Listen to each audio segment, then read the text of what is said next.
நாங்கள் இந்த ரிசல்ட்டை தயார்னு சொல்லிட்டோம். ஏற்கனவே மின்சாரத்துறை அமைச்சர் சந்திரபாபு இதை தெளிவாக சொல்லிட்டாரு. மீண்டும் மீண்டும் இந்த குற்றச்சாட்டு எழுப்பதில் அர்த்தமே இல்லை. தமிழ்நாடு அரசுக்கும் அதானிக்கும் எந்த சம்மந்தமும் கிடையாது. முதலமைச்சர் இன்னைக்கு சட்டசபையில் தெளிவாக சொல்லிட்டாரு. அது நோட்டுக்கு ஓட்டு அரசியல் தமிழ்நாட்டை குட்டிச்சவர் பண்ணது மாத்திரம் இல்லாத இது அண்டை நாடுகளுக்கும் அண்டை மாநிலங்களுக்கும் போய் இன்னைக்கு பல மாநிலங்களில் ஓட்டுக்கு நோட்டு கலாச்சாரம் தமிழ்நாட்டால் தான் உருவாச்சு. இதுவும் திராவிட மாடல் தான். குடும்பத்துக்கு கட்சி அப்படின்னு ஆரம்பிச்சு குடும்ப சொத்தாகிவிட்ட கட்சி இதுவும் திராவிட மாடல் தான். குடும்பத்துக்கென்றே ஆட்சி அதுவும் திராவிட மாடல் தான். கிளை குடும்பங்களின் அசுர வளர்ச்சி பார்த்தீங்களா? 45 கோடி ரூபாய் சம்பளம் கேள்விப்பட்டிருக்கீங்களா நீங்கள்? முகேஷ் அம்பானியை விட அதிகம். யார் வாங்குறது தெரியுமா? சன் டிவியில். பெண்ணுரிமை காவேரி மாறன் வாங்குறாங்க. இந்த பணமெல்லாம் எப்படி இவங்களுக்கு சேர்ந்தது? அதிகாரத்தால் பணம், பணத்தால் அதிகாரம், அதால் பத்திரிகை, பத்திரிகையால் அதிகாரம். பெர்லுஸ்கோனின்னு ஒருத்தர் இருந்தார் இட்டாலியில். அவர் பண அதிகாரம் மாத்திரம் இல்லை, அதாவது தொழிலதிபர். அவருக்கு பத்திரிகை அதிகாரம், அரசியல் அதிகாரம் மூன்றும் இருந்ததுனால அவர் இட்டாலியை ஆட்டி படைத்தார். அதுக்கு ஈக்குவலன் தமிழ்நாட்டில் நாம தான் இருக்கோம். அதனால இதை கண்டுபிடிக்க முடியாத ரமேஷ் சொல்லுவார், அதிகை சொல்லியிருக்காரு. கடல்ல தூர்வாரி கேள்விப்பட்டிருக்கீங்களா சார்? கடல்ல தூர்வாரி கணக்கு எடுக்க முடியுமா? சேது சமுத்திரத்தில் கடல்ல தூர்வாடுறதுக்காக தான் சேது சமுத்திரம் திட்டமே வேணும்னு கேட்டாங்க. அதுக்காக போராட்டம். தமிழ்நாட்டுக்கு சேது சமுத்திரம் தேவை, உனக்கு தூர்வாரணும் பணம் தேவை. தமிழகத்தில் தமிழ் என்று சொல்லி தமிழ் படிக்க தெரியாத ஒரு பெரிய வர்க்கத்தை உருவாக்கியிருக்காங்க. 40% 8ஆம் வகுப்பு படிக்கும் மாணவர்களுக்கு தமிழ் படிக்க தெரியாது. இதான் ஆய்வு, தமிழக அரசின் ஆய்வு. இப்போது ஸ்டாலினுடைய 4ஆம் பரிமாணத்தை எடுத்துக்கணும். இந்த முதலாம் நாள் தொடங்கி அதுக்கு முன்னால் நான் கொஞ்சம் இவரை பற்றி சொல்லணும் சார்.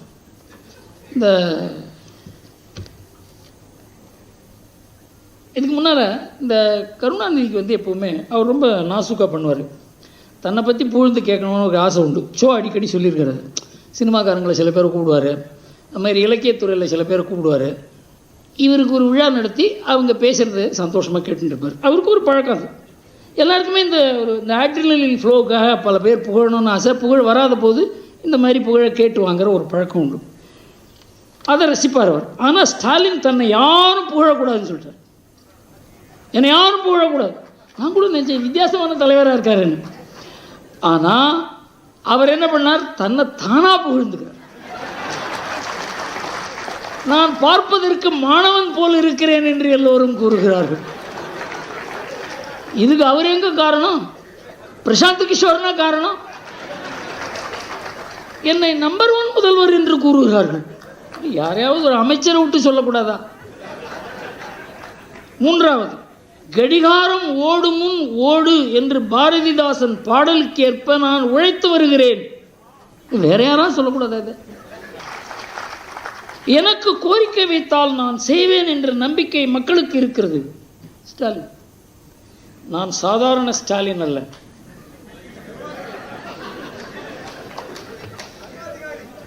ஓகே, புரியுதா? கருணாநிதிக்கு மஞ்சள் துண்டு போட்டுட்டார். ஏன் போட்டுட்டாருன்னு எல்லாரும் கேட்க ஆரம்பிச்சாங்க. அவர் 3 விதமான எக்ஸ்பிளனேஷன் கொடுத்தார். இது போட்டுக்கிறதுக்கு கொஞ்சம் குழுக்குழுன்னு இருக்கு, அதனால போட்டுருக்கேன். அப்புறம் சொன்னார், பார்க்கறதுக்கு நல்லா இருக்கு இல்லையா, அதனால போட்டுருக்கேன். இது கடைசியில் ஜோசியம் சொன்னது அதை போட்டுக்கன்னு சொல்லி. ஆனால் அதுக்கு விளக்கம் மாற்றி மாற்றி அது எப்படி போட்டுக்காதே இருக்க முடியல, விளக்கமும் கொடுக்க முடியல. ஸ்டாலின் அவர் 3 விளக்கம் கொடுத்தார் மஞ்சள் துண்டுக்கு. ஸ்டாலின் 3 மாதமாக திராவிட மாடல் ஆட்சிக்கு விளக்கம் கொடுத்து கொண்டிருக்கிறார். அதான் உங்களுக்கு சொல்லப்படுறேன். திராவிட மாடல் ஆட்சி என்றால் அறிய ஒரு ஆண்டு பத்திரிகையில் முழுசா 365 பேப்பரை பார்த்தேன். 65 நாளும் 7-8 பேப்பர் புரட்டி புரட்டி புரட்டி பார்த்தேன். நமக்கு கிடைத்த விளக்கத்தை இங்கே சொல்கிறேன். நான் முதல்ல சீஃப் மினிஸ்டர் ஆன உடனே தன்னுடைய ட்விட்டரில் I belong to Dravidian stock அப்படின்னு போட்டுக்கொண்டார். அது யார்? அது ஆக்சுவலாக அது சொன்னது நான் திராவிட இனத்தை சேர்ந்தவன்னு சொன்னது அண்ணாதுரை. அது அவர் பேரை சொல்லக்கூடாதுங்கிறது இங்கிலீஷில் போட்டுட்டு தானாக போட்டுன்ற மாதிரி போட்டுட்டார். யார் இதெல்லாம் அவருக்கு அவர் செய்தார் சொல்லலை, அவருக்கு யாரோ இதெல்லாம் கூறி செய்கிறார். நான் கேட்ட கேள்வி, அதானி அம்பானி பிஜேபி நீங்க கொடுத்தீங்களே, சரி இது அதிமுக கொடுத்தாங்க, நான் கொடுக்கல. அதுக்கப்புறம் 77 கோடி ரூபாய் கொடுத்தீங்களே கமுத்தில, அது என்னோட செகண்ட் அறிக்கையில் இருக்குங்க. ஃபர்ஸ்ட் இதுல பெனால்டி சார்ஜ் 230 கோடி ரூபாய் கொடுத்தீங்களா, அதையே நீங்க காட்டல 530 கோடியோட, ஏன் மறைச்சீங்க? ரெண்டாவது இதுல இப்ப ஜெனரேட் பண்ண நீங்க ஆட்சிக்கு வந்ததுக்கு அப்புறம் ஜெனரேட் பண்ணதுல அதானிக்கு 77 கோடி ரூபாய் கொடுத்தீங்களே, அதுவும் செகண்ட் அறிக்கையில டாக்குமெண்டோட அதானியினுடைய ரிப்போர்ட்ல இருந்து அந்த பேராவை காப்பி பண்ணி ஆங்கிலத்தில் பேஸ்ட் பண்ணிருக்காங்க. இதுல உருட்டல் மிரட்டல் எம்எல் அறிக்கை கொடுத்ததுக்கு எம்எல்ஏ கேஸ் போடுவாங்களா? யோ நீ எல்லாம் என் மேல கேஸ் போட்டு இதுல ஆக்ஸ்போர்ட் பல்கலைக்கு போய் படிச்சார் என்னை பத்தி. நான் தனியா ஆக்ஸ்போர்ட்ல படிக்கிறேன் எப்ப சொன்னேன்? நான் ஆக்ஸ்போர்ட்ல தனியா இருக்காச்சு கிளாஸ் எடுப்பாங்களான்னு. ஆக்ஸ்போர்ட்ல ஒரு குரூப்ல போறேன், அது கூட போன 11 பேர் ரகசியம் எனக்கு தெரியும். வெப்சைட் போய் டைப் பண்ணிங்க, போன அன்னைக்கே வெப்சைட்ல போட்டிருக்கேன், ஷெவ்னிங் குருக்கள் வெப்சைட்ல யார் 11 பேர் எல்லாம் இருக்கு, போட்டோ இருக்கு, எஃப்சிடிஓ ஆபீஸ் போங்க எல்லாம் போட்டிருக்கான். இது ஒரு விஞ்ஞானமா? இதுக்கு ஒரு அமைச்சர் வேணுமா? அதனாலதான் நான் சொல்றேன், நான் ஆக்ஸ்போர்ட்ல படிக்கிற அதே நேரத்தில் இந்த ஜாமீன் அமைச்சரும் படிச்சார். எங்க படிச்சாரு? புலால் சிறையில கம்பி என்றதை படிச்சார். அவர் ஒரு பக்கம் படிச்சாரு, நான் லண்டன்ல படிச்சேன். அதனால ஃபெயிலான ஸ்டூடெண்ட் பாஸ் ஆன ஸ்டூடெண்ட் பார்த்து பொறாமப்படுறது நம்ம ஊர்ல சகஜம் தானா? அதனால கம்பி என்ற அமைச்சர் நீ பார்த்து பொறாமப்படுறாரு. கேட்ட கேள்விக்கு பதில் வரும். அதானி கொடுத்தியா இல்லையா? கொடுத்த நோத்துக்க. இல்ல ஆட்சிக்கு வந்ததுக்கு அப்புறம் 77 கோடி ரூபாய் கமுதி ப்ராஜெக்ட் கொடுத்தியா இல்லையா? கொடுத்த நோத்துக்க. அதை விட்டுட்டு சுத்தி சுத்தி இந்த வளைக்கிற வேலை எங்கிட்ட விட்டு அந்த ஜாமீன் அமைச்சர் என் மேல கேஸ் போடு. தைரியம் இருந்தா என் மேல கேஸ் போடியா பாத்திரலாம். சரியான அப்பா அம்மாக்கு பிறந்த என் மேல கேஸ் போட பாத்திரலாம். நான் தெளிவா கேட்கிறேன், தமிழ்நாடு அரசியல்ல ஒரு மாற்றத்தை பார்க்கணும். ஜெயிலில் இருக்கிற அமைச்சர் சொல்ற அளவுக்கு அரசியல் அந்த அளவுக்கு மோசமாயிருச்சு. சரியான ஆள் அந்த பொடியா பாத்திரலாம். நீ போடு கேட்க, நான் பாத்துறேன். நீ எங்க கூட்டிட்டு போவேன்னு பாத்துற, கூட்டிட்டு போடு. போலீஸ் உங்க கையில் இருக்கு, போடு. முதலமைச்சர் உனக்கு தான் நெருங்கிய நண்பர், நீ தான் ஒரு பையன் மாதிரின்னு சொல்றிய. மகனை விட முக்கியமான அமைச்சர் போய் சொல்லு, காலில் விழு. ஆனா டிஜிபி சொல்லி மேல கேஸ் உள்ளவே பார்த்தலாம். நாயத்தை பேசினா இந்த ஊர்ல மிரட்டல். கேட்டா அமைச்சர் பதவி, கேட்டா அமைச்சர் பதவி. நாயத்தை பேசினா மிரட்டல். அதனாலதான் அந்த அறிக்கை ஸ்ட்ராங்கா கொடுத்தான். நான் மரியாதை கொடுக்கக்கூடிய ஆள். இந்த உருட்டல் மிரட்டலுக்கு எல்லாம் பயப்படுற ஆள். நான் ஊர்ல உட்காந்து ஆடு மேய்ச்சிட்டு இருப்பேன், அதுக்கெல்லாம் பயந்துதான்.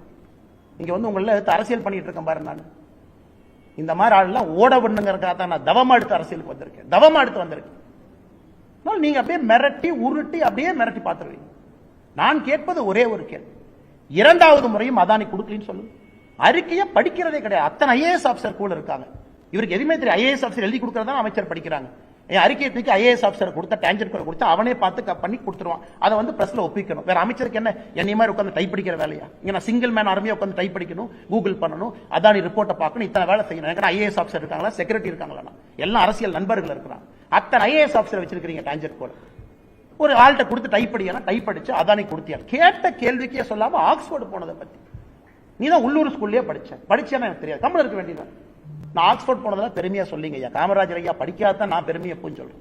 எனக்கு படிப்பு தேவைப்பட்டுச்சு, நான் படிக்க போனேன். யாராச்சும் நான் குறைஞ்சனா நோண்டுனா இன்னொருத்தர் படிக்க தப்புன்னு சொன்னா, எனக்கு அறிவு தேவைப்பட்டது, நான் தேடி போறேன். அதன் மூலமா என்னை மெருகேற்றிக் கொள்ள வேண்டும் என்று நினைக்கின்றேன். படிக்காதவங்களை தப்புன்னு எப்ப சொல்லியிருக்கணும்? நீ புலால் சிறையில கம்பி எண்ணவெல்லாம் கம்பி எண்ணிட்டு இருக்கணும். அதை விட்டுட்டு இவன் ஆக்ஸ்போர்டு போனாரு, 11 பேர் போனாரு, அப்படி இப்படி. நான் எங்கேயாச்சும் போன கூட சொன்ன, நீங்களா தான் கேள்வி கேட்கறீங்க. சீமானாங்கிட்ட போய் கேள்வி கேட்கறீங்க, அவர் பதில் சொல்றாரு. நான் எங்கேயாச்சும் கூட சொன்னா நான் ஆக்ஸ்போர்ட் போனேன்? நான் சொல்லாம தானே போனேன். நீங்களா தான் செய்தி போட்டேன். ஆனால் மறுபடியும் திமுக அமைச்சர்களுக்கு சொல்லக்கொள்ள விரும்புகின்றேன், மறுபடியும் நான் கிளாக்கை ரீவைண்ட் பண்ணி ஒரு வருஷத்துக்கு பின்னாடி போக விரும்பல. ஆரோக்கியமான அரசியலை பண்ணுங்க. நானும் ஆரோக்கியமான, இந்த தெருநாய் மாதிரி மோப்பம் பிடிக்காத வேலை. நாங்கள் ஆரோக்கியமான அரசியல் செய்வதற்காக வந்திருக்கேன். நீங்க பண்ண ஒன்னொன்னையும் மோப்பம் முடிச்சு டெய்லி தொலாவி பத்திரிகை மேட்ட கொடுக்கறதா என் வேலையை நினைச்சுதான் என் வேலை அது இல்லைங்க. என் வேலை எங்க ஆரோக்கியமான அரசியல் பண்றதுக்காக வந்திருக்கு. லாட்டரி அதிபருடைய மருமகனை பத்தி கருத்து சொல்ற அளவுக்கு இந்த கட்சி தரம் தாழ்ந்து சென்று விட்டதா? காந்தியவாதியா? ஒரு தலித் குடும்பத்தில் பிறந்து ஒரு எழுச்சி ஏற்படுத்தணும் வந்திருக்கிறாங்களா? பறவைகள் பறக்க பறக்க எச்சத்தை கீழே போடுவது போல அரசியல்வாதிகள் சில பேர் கட்சி மாறுறாங்க. அதற்கெல்லாம் பாரதிய ஜனதா கட்சி கருத்தை சொல்லி எங்களுடைய தரத்தை நாங்கள் தாழ்த்தி கொள்ள வேண்டுமா? 2021 தேர்தலுக்கு சபரீஷனோடு 509 கோடி ரூபாய் மாமனாரனுடைய பணம். மன்னராட்சி அன்னைக்கு சொல்றீங்களே, மன்னராட்சியை கொண்டு வந்தது யார்? மன்னராட்சி உறுதுணையாக இருந்தது யார்? விசிகே கட்சியில சேர்ந்து துணை பொதுச் செயலரோட பதவி வாங்கியவுடன் வாழ்த்து முதல்ல யார்கிட்ட வாங்கினீங்க? ஸ்டாலினை அடுத்தால வாழ்த்து வாங்கினீங்க. ரெண்டே சிரிச்சுட்டு போஸ்ட் கொடுக்கலையா? ஆளும் கட்சிக்கு எதிராக இருக்கக்கூடிய ஓட்டை பிரிப்பதற்கு சதியா இது? திமுகவுக்கு எதிராக தமிழகத்தில் எவ்வளவு ஓட்டு இருக்கு தம்பி, நீங்க அப்படியே அந்த பக்கம் போய் அந்த கட்சிக்கு போற மாதிரி போங்க. திமுக தொடர்ந்து ஆட்சியில் இருக்க வேண்டும் என்றால் திமுகவுக்கு எதிராக இருக்கக்கூடிய மக்கள் ஓட்ட மூணா பிரிப்போம். அதற்காக இது திமுக நடத்துற சதியா? அந்த லாட்டரி அதிபருடைய மருமகனை வெளியனுப்பிச்சு கட்சி தாவி ஒரு நெரேட்டிவ் செட் பண்ணி ஓட்ட பிரியும். இதையெல்லாம் தமிழக மக்கள் பார்க்கத்தான் போறாங்க. எதற்காக நான் இவ்வளவு ஓப்பனா பேசுறேன்னாங்க, மக்களுக்கு தெரியணும்.